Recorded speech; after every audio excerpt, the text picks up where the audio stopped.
والصلاة والسلام على خاتم النبيين أما بعد فأعوذ بالله من الشيطان الرجيم بسم الله الرحمن الرحيم الصلاة والسلام عليك يا رسول الله وعلى آلك وأصحابك يا حبيب الله الصلاة والسلام عليك يا نبي الله وعلى آلك وأصحابك يا نور الله۔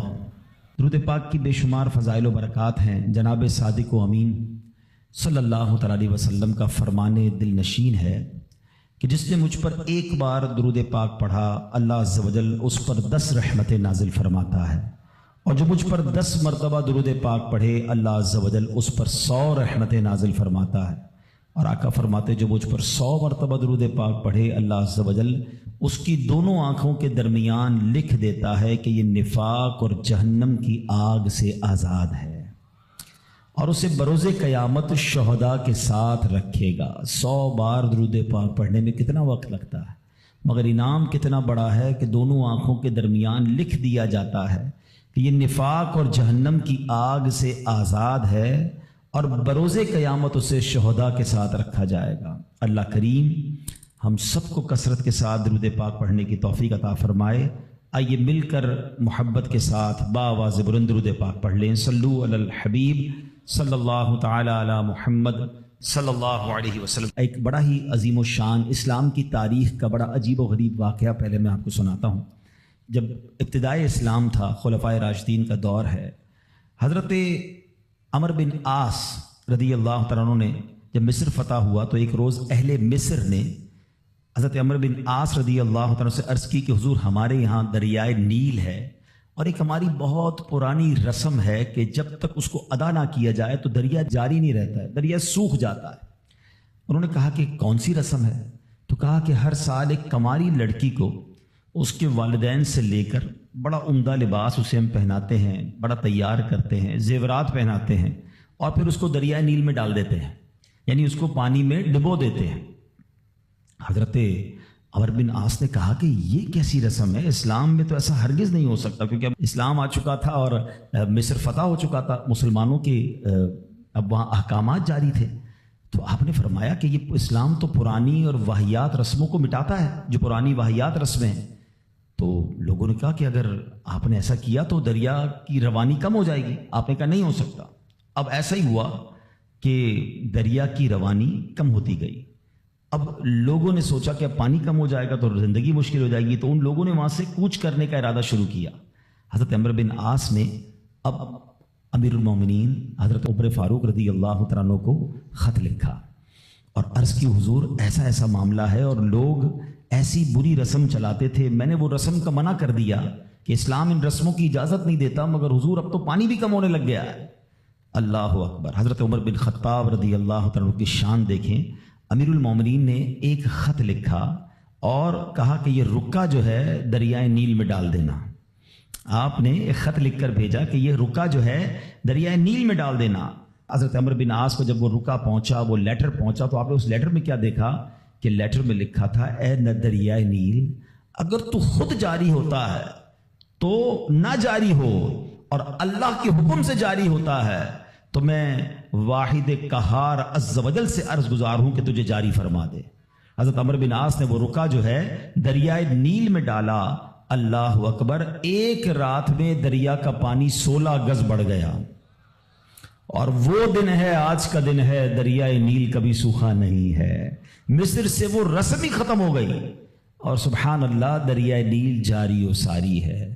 اللہ اکبر۔ اس ایک واقعے میں بہت کچھ ہے سیکھنے کو۔ پہلی بات تو کیا سیکھنے کو ملی کہ چاہیں تو اشاروں سے اپنے کایا ہی پلٹ دیں دنیا کی، چاہیں تو اشاروں سے اپنے کایا ہی پلٹ دیں دنیا کی، یہ شان ہے ان کے غلاموں کی، سرکار کا عالم کیا ہوگا۔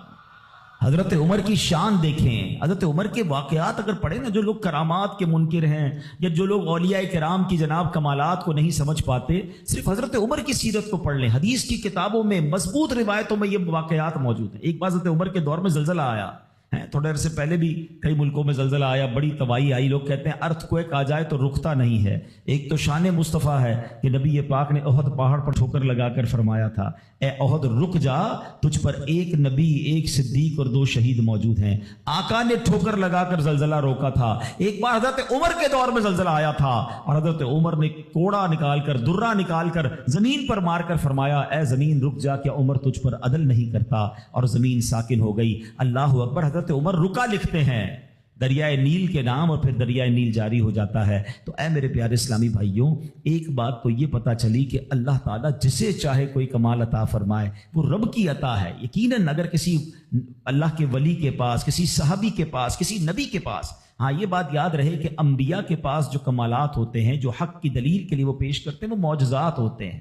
اور ایسی بات جو ہماری عقل میں نہ آئے، کسی اللہ کے ولی سے ہو، صحابہ سے ہو، تو اسے ہم کرامات کہتے ہیں. تو یہ سب اللہ کی عطا سے ہوتا ہے. بہرحال ایک تو یہ پتہ چلی. دوسری بات کیا پتہ چلی کہ اسلام جو ہے وہ کیسی کیسی واہیات رسمیں تھی جس کو ختم اسلام نے کیا، اور عورتوں کا کیسا گھٹیا اور کیسا جس کو آپ کہیں کہ واہیات استعمال تھا کہ جوان لڑکی کو ہر سال تیار کر کے دریائے نیل میں ڈال دیا جاتا تھا، غرق کیا جاتا تھا. یہ اہمیت تھی اسلام سے پہلے عورتوں کی. اللہ اکبر. ایسا دور تھا میرے پیارے اسلامی بھائیوں کہ اگر تھوڑا سا ہم اسلام سے پہلے کے حالات دیکھیں نا عورتوں کے بارے میں، تو حیثیت کیا تھی کہ وہ مردوں کی خواہشات پورا کرنے کے لیے کھلونا تھی. عورتیں دن رات مردوں کی خدمت کرتی، محنت مزدوری بھی عورتیں کرتی، اور جو کچھ کماتی وہ مردوں کو دے دیا کرتی. مگر وہ ظالم مرد ان عورتوں پر کچھ بھی خرچ نہ کیا کرتے، عورتوں کو جانوروں کی طرح مارتے پیٹتے تھے. ذرا ذرا سی بات پر عورتوں کے کان، آنکھ اور ناک کاٹ دیا کرتے تھے. عورتوں کو دردناک سزائیں دے کر قتل کر دیا کرتے. باپ کے مرنے کے بعد، اب دیکھیں کیا تھا اسلام سے پہلے، کہ باپ کے مرنے کے بعد جس طرح اس کے لڑکے جائیداد کے مالک ہو جاتے تھے، اس طرح اپنے باپ کی بیوی یعنی اپنی ماں کے بھی مالک ہو جاتے تھے. معاذ اللہ اپنی ماں کو لونڈی بنا کر رکھتے تھے. اللہ اکبر. عورتوں کو ان کے ماں باپ، بھائی بہن، شوہر کی میراث میں کوئی حصہ نہیں ملتا تھا. عورتیں کسی چیز کی مالک نہیں ہوتی تھی. عرب کے بعض قبیلوں میں تو یہ ظالمانہ دستور تھا کہ بیوہ ہو جانے کے بعد عورتوں کو گھر سے باہر نکال کر ایک چھوٹے سے تنگ اور تاریک جھونپڑے میں 1 سال کے لیے قید رکھا جاتا. کھانے پینے اور تمام ضرورتیں وہ اسی جھونپڑے میں پوری کیا کرتی تھی. بہت سی عورتیں گھٹ گھٹ کر مر جاتی. جو زندہ رہ جاتی تو 1 سال بعد ان کے دامن میں اونٹ کی مینگنیاں ڈالی جاتی اور ان کو فورس کیا جاتا کہ کسی جانور کے بدن سے اپنے بدن کو رگڑیں. پھر اسی گندی حالت میں پورے شہر پر ان کا چکر لگایا جاتا تھا اور گویا یہ اعلان ہوتا تھا کہ اس عورت کی اب عدت ختم ہو گئی ہے. اللہ اکبر. ایسی ایسی رسمیں تھیں، ایسے رواج تھے. عورتیں بلبلاتی، روتی، تڑپتی، مگر ان عورتوں کے زخموں پر کوئی مرہم رکھنے والا نہیں تھا، کوئی فریاد سننے والا نہیں تھا. اللہ اکبر. 12 ربیع الاول کی صبح صادق کے وقت کائنات میں ایک ایسا نور جلوہ گر ہوا، ایک ایسی شخصیت آئی جہاں جس نے جہالت کے اندھیروں کو ختم کیا،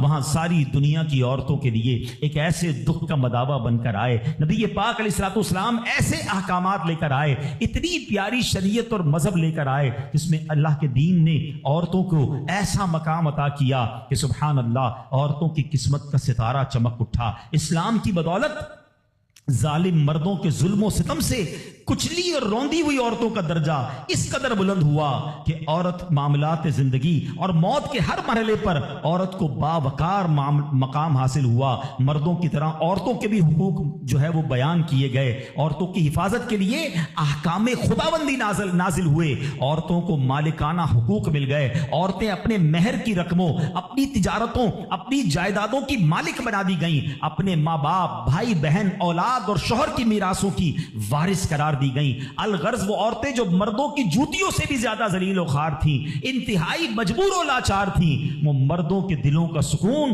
اور ان کی گھروں کی ملکہ بن گئیں. چنانچہ قرآن مجید صاف صاف لفظوں میں خواتین کے، عورتوں کے حقوق بیان کرتے ہوئے ارشاد فرماتا ہے، بسم اللہ الرحمن الرحیم، خلق لکم من انفسکم ازواجا لتسکنوا الیہا وجعل بینکم مودۃ ورحمہ.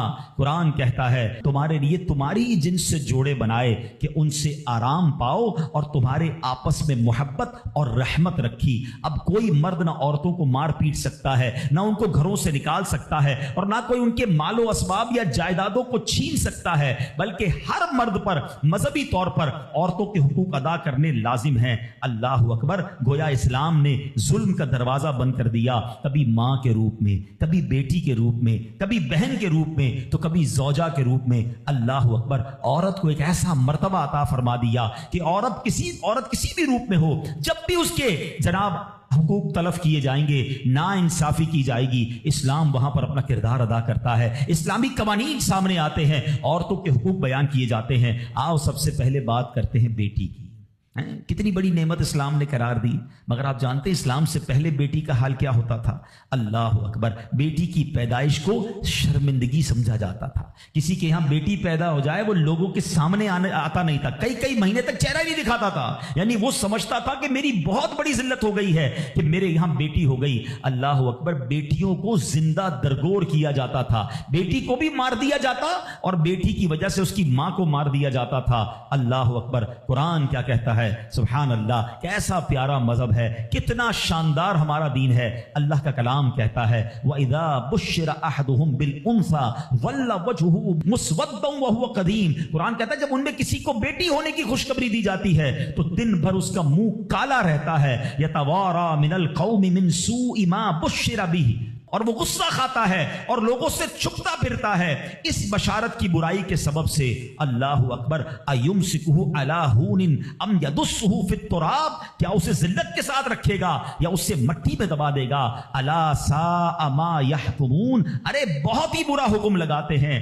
اللہ اکبر! اب جناب ہوتا کیا تھا کہ بچیوں کو زندہ دفن کیا جاتا، مگر اس معاشرے میں ایسے لوگ بھی تھے جن کو اللہ نے کیسا نرم دل دیا تھا۔ حضرت صعصعہ، سنیے گا، حضرت صعصعہ بن ناجیہ رضی اللہ تعالیٰ عنہ کا معمول کیا تھا کہ وہ خود کہتے ہیں نبی پاک کی بارگاہ میں آ کر حضور میں دیکھتا تھا کہ جب کسی کو گھر میں بچی پیدا ہوتی تھی اور اس کو وہ دفنانے کا ارادہ کرتا تھا، میں اس کے گھر جاتا، کہتا کچھ پیسے لے لو، بچی مجھے دے دو، دفنانا نہیں، میں اس کی کفالت کروں گا۔ کہتے حضور 360 بچیوں کو میں نے دفن ہونے سے بچایا، لیکن ایمان نہیں لایا تھا۔ 2 اونٹنیاں دی، 10 اونٹنیاں دی، بعض اوقات میں نے حاملہ 10 اونٹنیاں دے کر اور ایک اونٹ فدیہ دے کر بچیوں کو بچایا۔ حضور کیا میرے اس زمانے کا وہ عمل مجھے کوئی اجر دے گا؟ ایمان تو نہیں لایا تھا مگر یہ نیکی کر کے آیا ہوں۔ اللہ کے حبیب نے کتنا پیارا جواب دیا، فرمایا اجر تو تمہیں مل گیا نا، تم ایمان لے آئے، دیکھو اس نیکی کے سبب تمہیں اسلام مل گیا۔ اور سنو،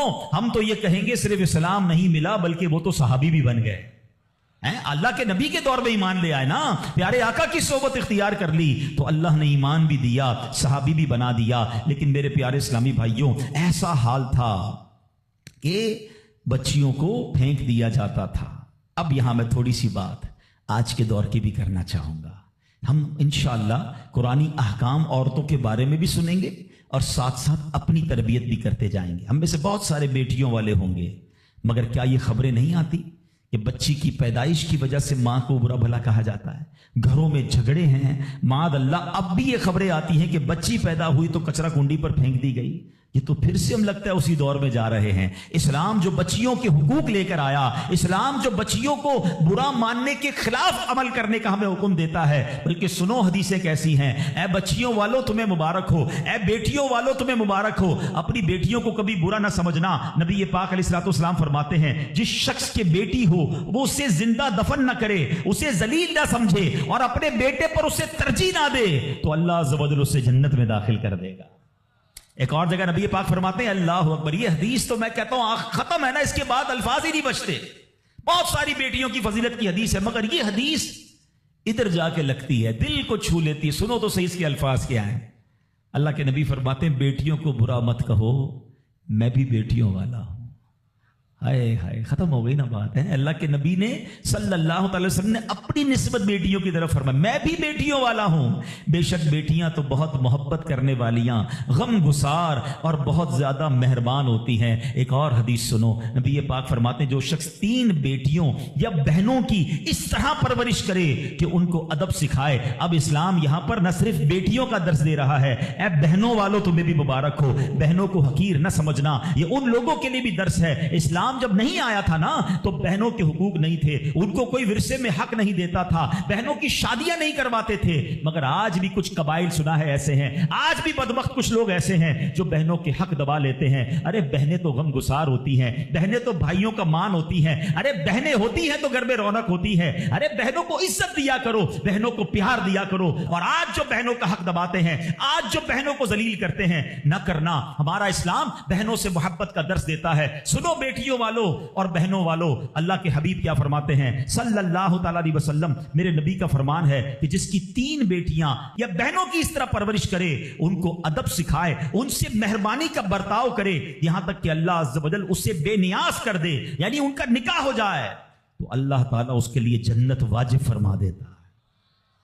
یہ ارشاد سن کر ایک صحابی کھڑے ہو گئے. صحابہ کے سوال بھی بڑے کمال کے ہوتے ہیں. یقین کرو ہمارے بہت سارے کام سیدھے جو ہے نا, ہمارے لیے بہت ساری آسانیاں صحابہ کے سوالات نے کر دی. اب ہو سکتا ہے یہاں میرا کوئی بھائی ایسا بیٹھا ہو جس کی 3 بیٹیاں نہ ہوں, وہ کہتا ہے میری تو 2 ہیں. صحابی نے سوال کیا, حضور اگر 2 لڑکیوں کی پرورش کرے تو ارشاد فرمایا اس کے لیے بھی یہی اجر و ثواب ہے.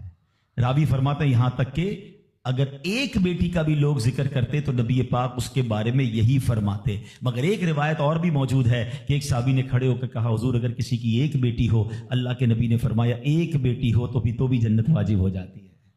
بیٹیوں پر شکایت, بیٹیوں پر منہ چڑھاتے ہو, بیٹیوں پر لڑائی کرتے ہو, اللہ اکبر, یہ تو جنت میں جانے کا ٹکٹ ہے. تو اپنی بیٹیوں سے پیار کریں. اور باپ جتنے بیٹھے نا, مجھے پتا ہے وہ میری بات کی تائید کریں گے, شاید پیدائش پہ منہ چڑھایا ہوگا کسی نے, لیکن آج بھی باپ سے زیادہ کلوز بیٹی ہی ہوتی ہے. پیار وہ باپ سے بیٹی ہی کرتی ہے. گھر جاؤ تو بیٹی باپ کا انتظار زیادہ کرتی ہے. مگر نہ جانے کیوں بیٹی کی پیدائش کو اچھا پھر اگر بیٹیاں ہو بھی گئیں, کسی کی 3 ہو گئیں, 4 ہو گئیں, نہیں ہو رہا بیٹا, تو کس بات کی لڑائی ہے؟ کیا عورت کے ہاتھ میں ہے کہ وہ بیٹا پیدا کرے؟ خامہ خائی گھر میں جھگڑا, تانے دینا اس بیچاری کو. اب تو میڈیکل سائنس بھی کہتی ہے جناب وہ کسی ایک کا قصور ہی نہیں ہے, اللہ کی دین ہے.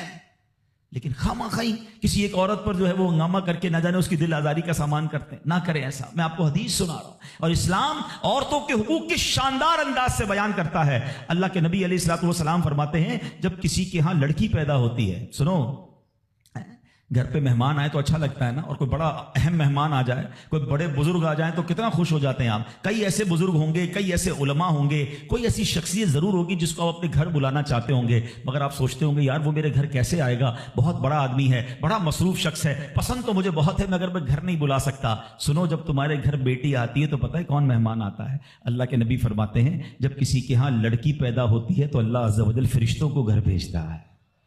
ہاں, آپ کے گھر فرشتے آتے ہیں اور کیا کہتے ہیں؟ فرشتے آ کر کہتے ہیں اے گھر والوں تم پر سلامتی ہو. پھر فرشتے اس بچی کو اپنے پروں کے سائے میں لیتے ہیں, اس کے سر پر ہاتھ پھیرتے ہوئے کہتے ہیں یہ کمزور سی جان ہے جو ایک کمزور جان سے پیدا ہوئی ہے, جو شخص اس کمزور جان کی پرورش کی ذمہ داری لے گا تو قیامت تک مدد خدا اس کے شامل حال رہے گی.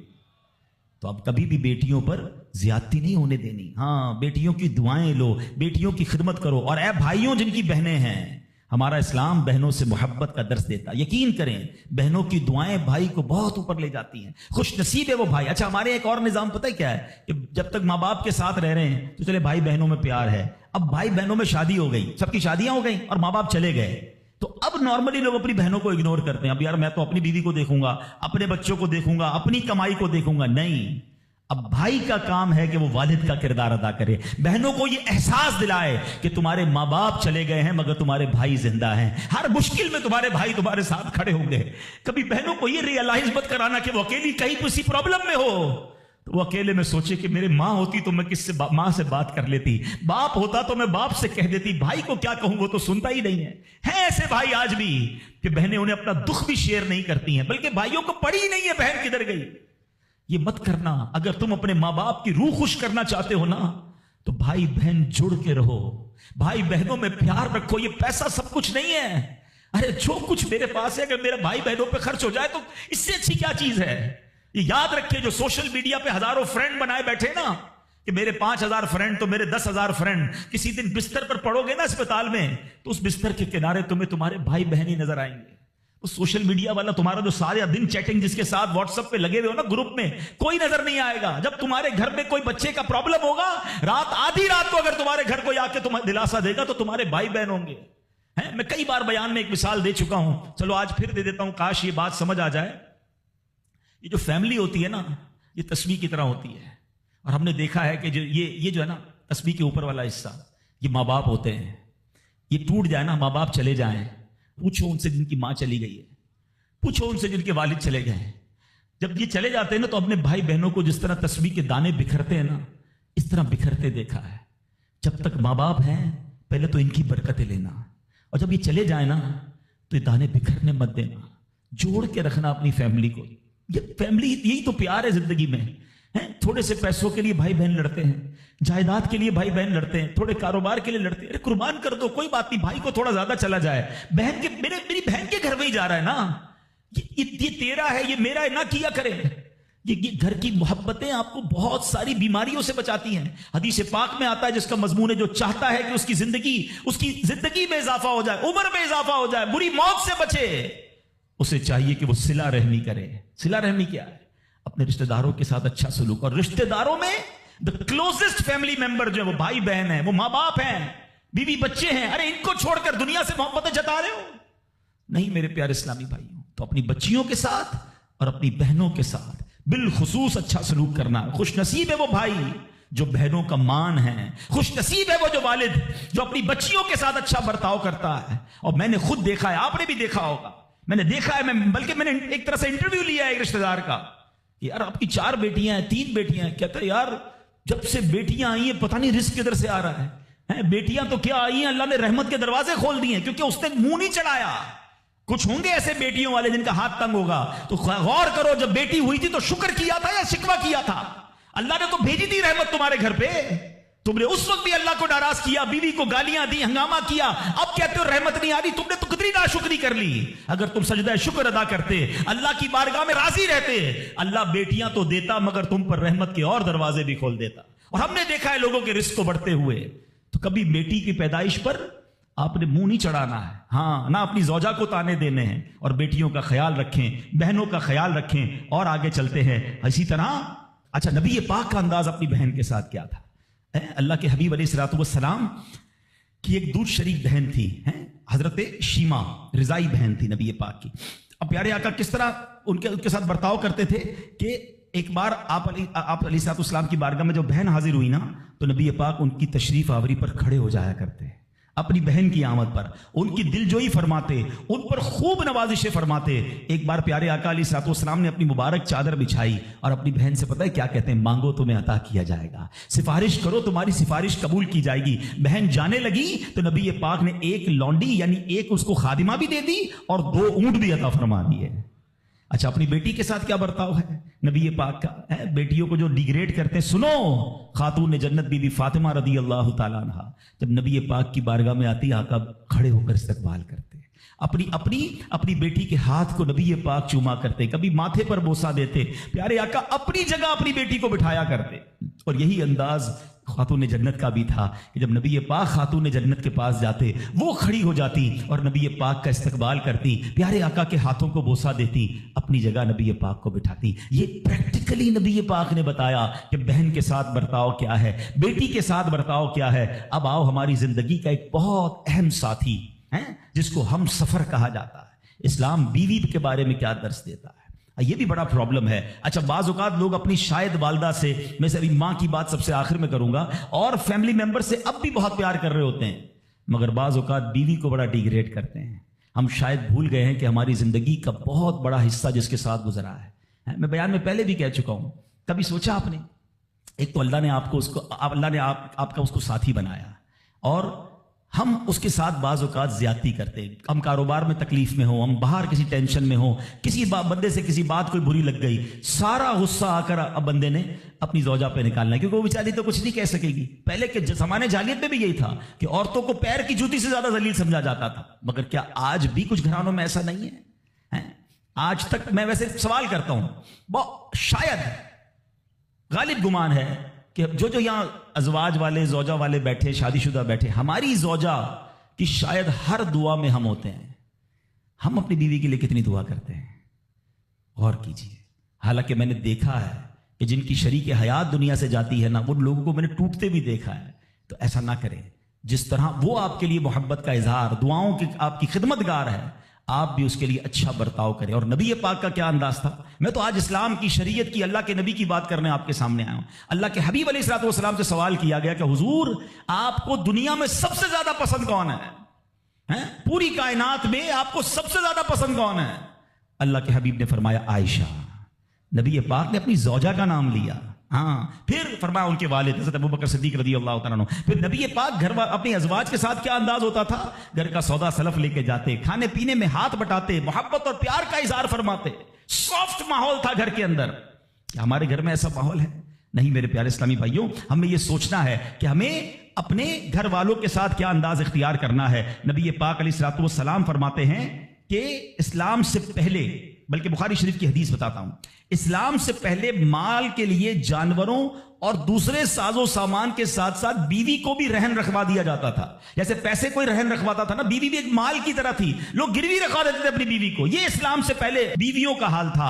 اللہ اکبر. اسلام نے نکاح کے ذریعے عورت کو مرد کے آدھے ایمان کا محافظ قرار دے دیا. قرآن کہتا ہے وعاشروہن بالمعروف, ان سے اچھا برتاؤ کرو. اسلام نے بیویوں کے ساتھ اچھا برتاؤ کرنے والے کو سب سے بہترین قرار دیا. اللہ اکبر. خواتین تو میں کہتا ہوں, میں یہاں انشاءاللہ اس بات کو بھی, اگر واقعی عقل مند خواتین اس بیان کو سنیں گی تو وہ جو مسکنسپشن پیدا کیا جاتا ہے کہ جناب اسلام میں عورتوں کو آزادی نہیں ہے, جناب اسلام میں عورتوں کے لیے گھٹن ہے. اللہ اکبر. ذرا پہلے اسلام سے پہلے کے حالات پڑھو اور اس کے بعد اسلام کے آنے کے بعد عورتوں کو کیا شاندار مقام میرا دین دیتا ہے. اللہ کے نبی نے دا بیسٹ لوگوں کی جب مثال بیان کی, بہترین لوگوں کی مثال بیان کی, تو نبی پاک فرماتے ہیں, ترمذی کی حدیث ہے, سب سے بہتر وہ ہے جو اپنے اہل کے لیے بہتر ہو, یعنی اپنی فیملی کے لیے بہتر ہو. اور آقا فرماتے سنو میں تم سب سے زیادہ اپنے اہل کے لیے بہتر ہوں. نبی پاک سب سے زیادہ اپنی فیملی کے لیے بہتر. نبی پاک علیہ الصلوۃ والسلام سے ایک شخص نے پوچھا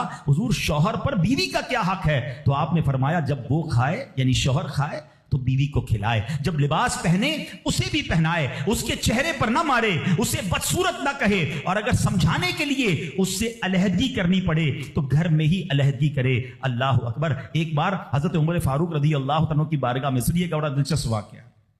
سیدنا عمر فاروق کا کتنا بڑا نام ہے, آپ کے جلال کی, آپ کی عدالت کی مثالیں دی جاتی ہیں. بڑے بڑے لوگ آپ کے سامنے تھر تھر کانپتے تھے. حضرت عمر کا حال یہ تھا, آپ کا گھر میں انداز کیا تھا کہ ایک شخص آیا کہ میں حضرت عمر کے پاس جاؤں اور بتاؤں میری بیوی جو ہے مجھ سے اس طرح بات کرتی ہے, اور میرا وہ انداز نہیں ہوتا جو شوہر کے سامنے ہونا چاہیے. ہوتا ہے گھروں میں, ہو جاتا ہے.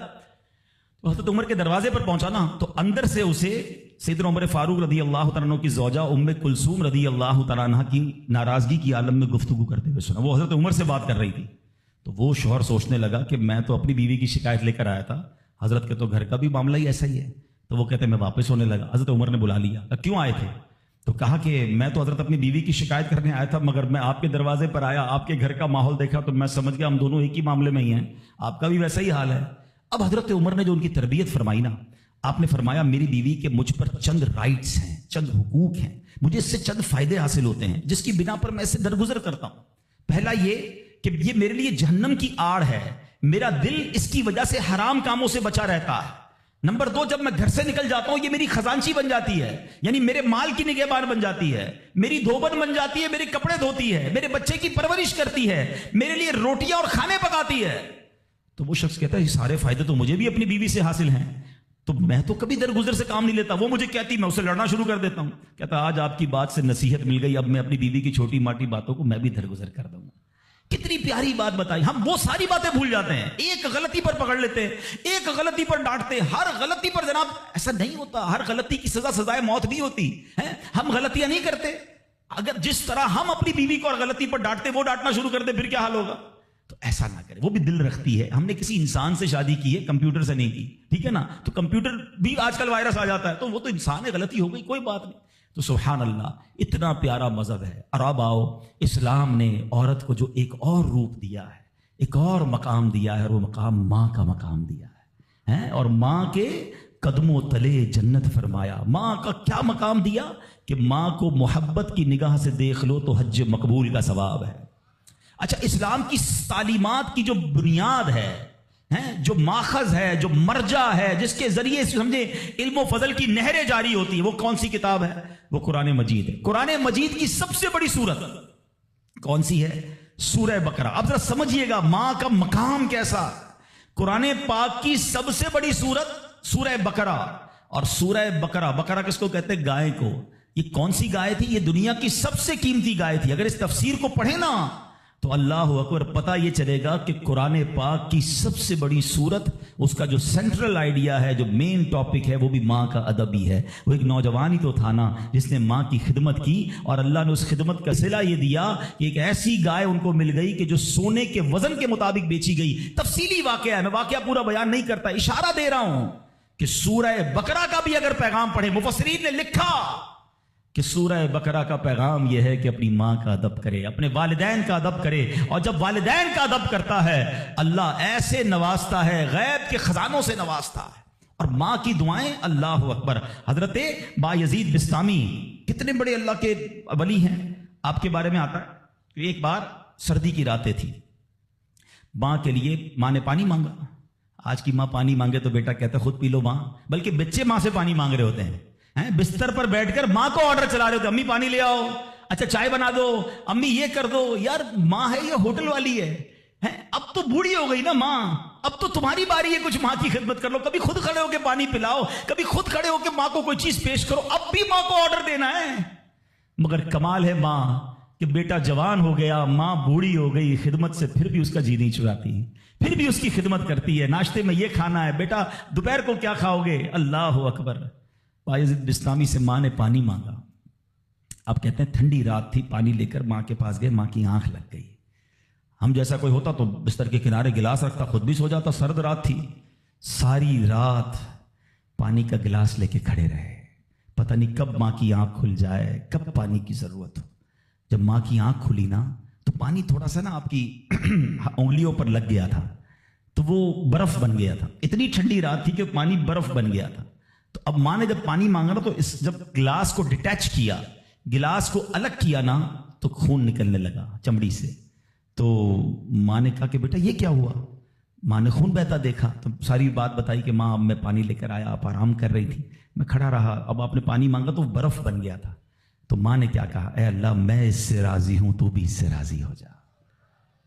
ماں کے دل سے دعا لگی نا، وہ بایزید بسطامی بن گئے، وہ اللہ کے ولیوں میں بہت بڑا مقام انہوں نے حاصل کر لیا۔ دیکھیں اچھا، آپ ہو سکتا ہے کسی کو شیطان سوال تو دماغ میں ڈال ہی دیتا ہے نا کہ یار ٹھیک ہے میری ماں بھی تو دعائیں دیتی ہے۔ دیکھیں ایک ماں تو ماں ہی ہوتی ہے، ماں کو تنگ کرو پھر بھی عموماً اس کی زبان سے دعا ہی نکلتی ہے۔ ایک دعا وہ ہے کہ آپ ماں سے کہیں اور وہ ماں دعا دے، ایک دعا وہ ہے کہ آپ کہیں نا ماں کو، خدمت ایسی کریں کہ ماں کے دل سے دعا نکلے۔ ہاں آپ کو بغیر بتائے آپ کا والد آپ کو دعا دے، آپ کی ماں آپ کو دعا دے، وہ دعا جو ہے نا، ہاں کتابوں میں لکھا کہ والدین کی دعا اولاد کے حق میں قبول ہوتی ہے۔ ہاں اگر دل سے دعا نکلے نا تو ماں باپ دعا دے دے اور وہ بھی دل سے دعا دے دے، پھر تو کیسا مرتبہ ہے۔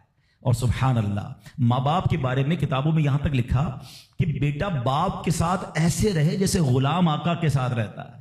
تو اور باپ سے زیادہ خدمت کا حق کس کو کہا گیا؟ وہ ماں کو کہا گیا۔ تو آپ سوچیں کہ ماں کے کتنے حقوق بیان کیے اسلام نے۔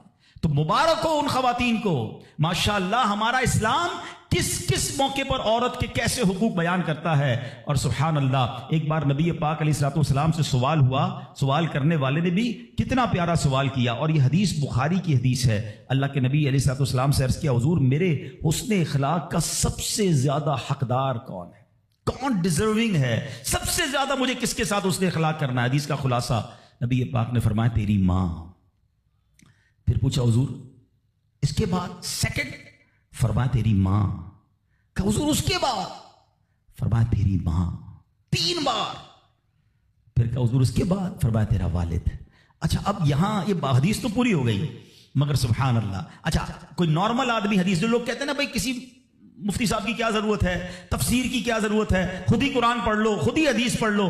آج کے دور میں کوئی نارمل آدمی حدیث پڑھے تو خدا نہ خواستہ اس کا رزلٹ کیا لے گا؟ چلو بھائی اب والد کو پوچھنا ہی نہیں ہے، 3 بار ماں کا فرمایا نبی پاک نے، ماں کی خدمت کرو، ابا کو ڈالو سائڈ پہ۔ نہیں، اب اس کی انٹرپریٹیشن پڑھنا ضروری ہوگی، اب اس کی تفسیر اور اس کی شرح پڑھنا ضروری ہوگی۔ اللہ اکبر، علماء کی شان دیکھیں۔ پہلے تو علماء نے یہ ڈیبیٹ کیا کہ نبی پاک نے 3 بار ماں کیوں کہا، 1 بار والد کیوں کہا؟ کیونکہ اللہ کے نبی کی زبان سے جب بھی جو نکلا وہ حق نکلا، وہ ایسی فضول کوئی بات نہیں ہوتی، ہر بات جو ہے وہ بڑی لاجیکلی، بڑی ڈیٹیلڈ، اور اللہ اکبر وہ اللہ کی طرف سے عطا ہوتی ہے۔ سیدی اعلیٰ حضرت فرماتے ہیں نا، وہ دہن جس کی ہر بات وحی خدا، چشمہ علم و حکمت پہ لاکھوں سلام، وہ زبان جس کو سب کن کی کنجی کہیں، اس کی نافذ حکومت پہ لاکھوں سلام۔ علماء کہتے ہیں 3 بار جو ماں کہا ہے نا، ایسے ہی نہیں کہا۔ ماں کے بچے پر 3 احسان ہیں۔ نمبر 1، ماں بچے کو پہلے 9 ماہ اپنے پیٹ میں پالتی ہے، اس کی جسم میں کتنی تبدیلیاں ہوتی ہیں،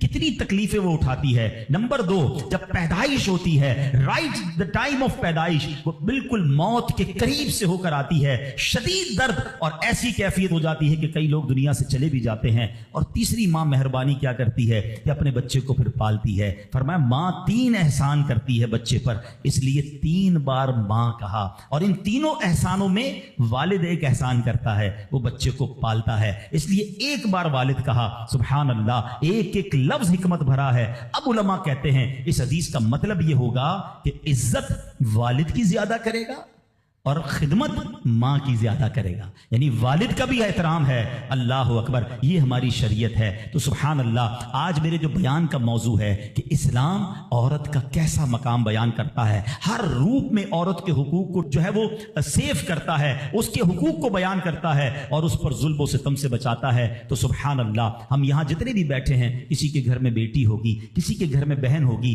کسی کے گھر میں زوجہ ہوگی، کسی کے گھر میں ماں ہوگی، ان تمام روپ میں ہمیں خواتین کے ساتھ اچھا برتاؤ کرنا ہے۔ اور اب جو مجھے مائیں سن رہی ہیں، میں ان سے بھی عرض کروں گا کہ اگر ماں باپ نیک ہوں تو اولاد پر اس کا کتنا خوبصورت اثر پڑتا ہے۔ شیخ عبد القادر جیلانی 5 سال کی عمر ہے، مدرسے جاتے ہیں، قاری صاحب نے کہا پڑھو بسم اللہ، آپ نے بسم اللہ الرحمن الرحیم پڑھ کر زبانی 18 پارے سنا دیے۔ قاری صاحب حیران ہیں، پہلی بار بچہ مدرسے آیا ہے، 18 پارے کیسے یاد کر لیے؟ کہا اور بھی تو پڑھو نا۔ کہا اتنے یاد ہیں۔ کہا کہاں سے یاد کیے؟ کہ میری ماں 18 پاروں کی حافظہ تھی، میں ماں کے پیٹ میں تھا، وہ تلاوت کرتی تھی، میں پیٹ میں قرآن یاد کر لیتا تھا۔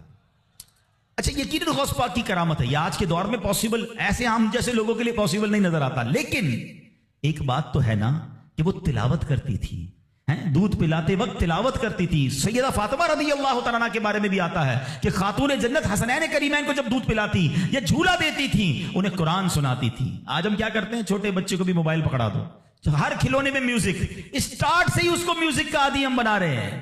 تو میری مائیں، میرے بھائی، اگر آپ اپنے بچوں کو نیک دیکھنا چاہتے ہیں تو غوث پاک کی سیرت سے سیکھو کہ ماں باپ نیک تھے، اللہ نے اولاد کو کیسا بنا دیا۔ تو اگر میں اور آپ چاہتے ہیں، آج بیان تو ہو رہا ہے نا کہ ماں کے ایصال ثواب کرنا ہے، ماں کی خدمت کرنی ہے، لیکن بچے کو دین کے قریب لاؤ گے تو آپ کی خدمت کرے گا نا۔ آج کل تو دنیا کے اتنا حوالے کر دیا ماں باپ نے کہ بعد میں خود اپنے بچوں سے ڈر لگ رہا ہوتا ہے، ارے باپ رے باپ، میرا بچہ بڑا آفیسر ہے، میرا بچہ بڑا ڈگری ہولڈر ہے، وہ فلاں ادارے میں کام کرتا ہے، اس کو برا لگ جائے گا۔ ارے تف ایسی اولاد پر جس سے ماں باپ بات کریں تو انہیں ڈر لگے کہ بیٹے کو برا لگ جائے گا۔ اپنے بیٹے کو دیندار بناؤ، انشاءاللہ اگر آپ کا بیٹا صحیح معنوں میں دیندار بن گیا، عالم بنا، مفتی بنا، یا بے شک اچھی کتابیں پڑھ کر، قرآن و حدیث پڑھ کر اچھا مبلغ بن گیا، اس بیٹے کو ڈر لگے گا کہیں ماں باپ کو برا نہ لگ جائے۔ یہ فرق ہوتا ہے۔ بچہ دین سیکھے تو اب بچہ ماں باپ کا ادب کرتا ہے۔ تو بہرحال اگر ہم چاہتے ہیں کہ ہماری اولاد ہماری زندگی میں بھی ہماری فرما بردار رہے اور ہمارے مرنے کے بعد بھی ہمارے لیے صدقہ جاریہ بنے، تو ہمیں خود بھی نیک بننا ہوگا اور اپنے بچوں کو نیک ماحول سے وابستہ کرنا ہوگا۔ سبحان اللہ، غوث پاک رضی اللہ تعالیٰ کی سیرت کو دیکھیں۔ ماں کو کہتے ہیں ماں بغداد جانا ہے۔ کیوں جانا ہے؟ گھومنے پھرنے نہیں، علم دین سیکھنے۔ کیسی ماں تھی؟ آپ کہتی بیٹا جاؤ، اب محشر کے دن ملاقات ہوگی۔ یہاں تو 3 دن کے قافلے میں لوگ نہیں بھیجتے اپنے بچوں کو، آپ پکنک کے لیے بھیج دیں گے دوستوں کے ساتھ۔ ہم نے دیکھا کچھ لوگوں کے بچوں دین کی طرف آنے لگے، ان کو روکا، اب بعد میں وہی بچہ جب نشے اور برے کاموں میں پڑ گیا تو باپ سر پکڑ کے بیٹھا کہ یار میں نے دین سے تو دور رکھا، اب ایسی صحبت مل گئی کہ بچہ ہی ہاتھ سے چلا گیا۔ اپنے بچوں کو اب تو دعوت اسلامی کے مدنی ماحول میں یہ اجازت بھی مل گئی ہے کہ والد اپنے بچے کو خود مدنی قافلے میں بھی لے کر آ سکتا ہے. پہلے ہم نے ایک ایج لمٹ رکھی تھی، مگر والد یا بڑے بھائی کے لیے اجازت ہے کہ اپنے چھوٹے بیٹے کو یا چھوٹے بھائی کو بھی وہ مدنی قافلے میں لائے. تو اپنے بچوں کو مدنی قافلے میں خود لے کر آئیں. آپ آئیں گے تو وہ بھی آ جائیں گے. 3 دن 12 دن 30 دن یہ تربیت ہوگی ان کی، اور وہ جتنی نیکی کی طرف جائیں گے اتنا انشاءاللہ آپ کی فرما برداری کی طرف آئیں گے، آپ کے لیے صدقہ جاریہ بنیں گے. تو سبحان اللہ، غوث پاک کی والدہ نے روکا نہیں بلکہ کہا جاؤ بیٹا محشر میں ملاقات ہوگی. مگر نصیحت کیا کی؟ ہر حال میں سچ بولنا. اور سبحان اللہ کیسا سچ بولا تھا. ڈاکو نے حملہ کیا تھا نا، سارا مال بھی واپس کر گئے اور ڈاکو توبہ بھی کر گئے. کیوں؟ کہ آپ نے ڈاکوؤں کے سامنے بھی سچ بولا. سچی زبان سے جو بات نکلتی ہے نا وہ اثر رکھتی ہے. تو یہ ماں کی تربیت تھی نا. تو اللہ پاک ہم سب کو اپنے ماں باپ کا ادب بھی نصیب فرمائے، اور جو ماں باپ مجھے سن رہے ہیں اللہ کرے کہ ہم اپنے بچوں کی اچھی تربیت کرنے میں بھی کامیاب ہو جائیں. آپ بچوں کی اچھی تربیت کریں، وہ زندگی میں بھی آپ کے لیے دعائیں کریں گے. ہاں آپ کو پتہ ہے بچہ جس کا نمازی ہو، کیا پیارا دین ہے ہمارا. یقین کریں ماں باپ خالی بچے کو نیک بنا دیں، پھر دیکھو بچہ آپ کے لیے کیسا کام کرے گا. آپ دیکھیں ہر نماز میں بلکہ ہر قاعدہ آخیرہ میں وہ آپ کے لیے دعا کرتا ہے. اور کیسے دعا کرتا ہے؟ قبلہ رو با وضو بیٹھ کر. کیا کہتا ہے؟ ربنا اغفر لی ولوالدی وللمؤمنین یوم یقوم الحساب. فجر پڑھ رہا ہے 2 بار آپ کے لیے دعا کی، اور کس حالت میں کی؟ با وضو قبلہ رو بیٹھ کر. ظہر پڑھ رہا ہے سنتوں میں دعا کی، فرض میں دعا کی، پھر سنتوں میں دعا. اب کیلکولیٹ تو کرو، اگر بس کچھ نہ کروں اپنے بچے کو زندگی میں 5 وقت کا پابند نمازی بنا دوں، میرے مرنے کے بعد بھی وہ نماز پڑھتا رہے. ارے نہ ہے میری قبر پر روز نماز پڑھے گا، اتحیات میں بیٹھے گا، دعا کرے گا اللہ میرے ماں باپ کی بخشش فرما دے. کتنا خوبصورت مذہب ہے ہمارا، کتنا پیارا دین ہے. تو اے میرے پیارے اسلامی بھائیوں، آج یہ پیغام لے جاؤ، اولاد ایسی بنا کے جانا ہے کہ میرے زندگی میں بھی مجھے میرا بیٹا دعائیں دے، میری اولاد مجھے دعائیں دے، میری خدمت بھی کرے، اور مرنے کے بعد بھی میرے لیے صدقہ جاریہ کا باعث ہو. مگر وہ جب ہو سکے گا جب ہم خود نیک بنیں گے، اپنے بچوں کو نیک بنائیں گے. اور سبحان اللہ یہاں پر دعوت اسلامی کا ماحول ہمارے سامنے ہے جو خواتین کے لیے بھی رہنمائی کے لیے خوبصورت پروگرام رکھتا ہے. ہماری بہنوں کے لیے مدرسے موجود ہیں، جامعۃ المدینہ موجود ہیں، اسلامی بہنوں کے اجتماعات موجود ہیں، ہمارے اسلامی بھائیوں کے ہفتہ وار ویکلی اجتماعات وہ موجود ہیں. قرآن سے محبت کیجئے، قرآن سیکھیے تو صحیح کہ کیسے پڑھنا ہے، تو خود بھی اور اپنے بچوں کو بھی قرآن پڑھائیے. تو اب جو بڑے ہو گئے ہیں، دعوت اسلامی دیکھیں کتنا پیارا پلان رکھتی ہے کہ جو بچے ہیں وہ مدرسۃ المدینہ جو بچوں کے اس میں داخلہ لے لیں، اور جو بڑے ہیں جو مدرسوں میں دن میں نہیں جا سکتے، جاب کرتے ہیں، کاروبار کرتے ہیں، تو آپ کی آسانی کے لیے تقریباً کراچی کی مسجدوں میں، بلکہ اگر مجھے دنیا میں کہیں بھی سن رہے ہیں تو الحمدللہ دعوت اسلامی والوں سے رابطہ کریں. ہزاروں ہزار مدرسۃ المدینہ بالغان پوری دنیا میں موجود ہیں. کاروبار سے آ کر مغرب کے بعد عشاء کے بعد اپنے علاقے کی مسجد میں جائیں، انشاءاللہ وہاں آپ کو دعوت اسلامی والے مل جائیں گے. 15 منٹ 20 منٹ اپنے مخارج ٹھیک کر لیں، کچھ نہ کچھ تلاوت کر لیں تاکہ روزانہ میری زبان سے کچھ قرآن پاک کے الفاظ ادا ہو جائیں. تو الحمدللہ میں امید کرتا ہوں کہ انشاءاللہ اب آپ نے نیت یہ کرنی ہے کہ ہر جمعرات اجتماع میں شرکت کریں گے انشاءاللہ.